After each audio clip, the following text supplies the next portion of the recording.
సముద్రంలో మత్స్యకారులు గల్లంతు ఘటనపై హోంమంత్రి అనిత సమీక్ష నిర్వహించారు. మంత్రులు అచ్చెన్నాయుడు, కొండపల్లి శ్రీనివాస్తో ఫోన్లో మాట్లాడి వివరాలు తెలుసుకున్నారు.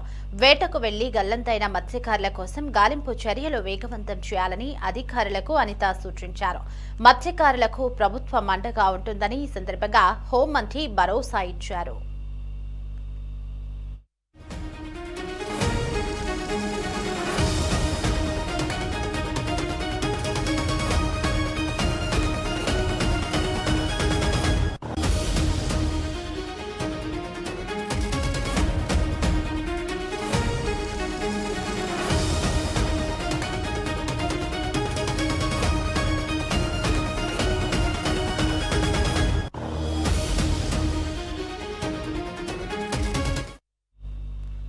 బోటులో 6 మత్స్యకారులు గల్లంతవగా వీరి కోసం నేవీ, కోస్టల్, మెరైన్ టీంలు గాలిస్తున్నాయి. ఇప్పటికే ఈ ఘటనపై CM Chandrababu, deputy CM Pavan కళ్యాణ్లు ఆరా తీసి వెంటనే గల్లంతైన వారి కోసం గాలింపు చర్యలు వేగవంతం చేయాలని ఆదేశించారు. గత బుధవారం వేటకు వెళ్లిన మత్స్యకారులు గల్లంతైన వారిలో కారే చిన్నాను, చైనాకు చెందిన ఓ వాణిజ్య నౌక సిబ్బంది గుర్తించి సురక్షితంగా రక్షించారు. అనంతరం సహాయక బృందాలు చిన్నాను ఒడ్డుకు తరలించాయి.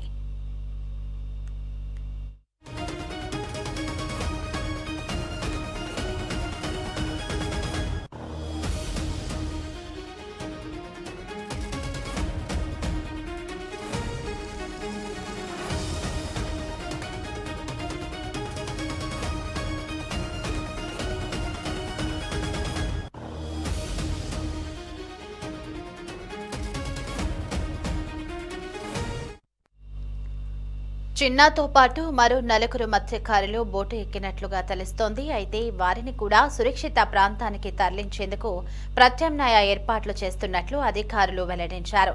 ఇంకా ఆచూకీ లభించని 2 మత్స్యకారుల కోసం గాలింపు చర్యలు కొనసాగుతున్నాయి.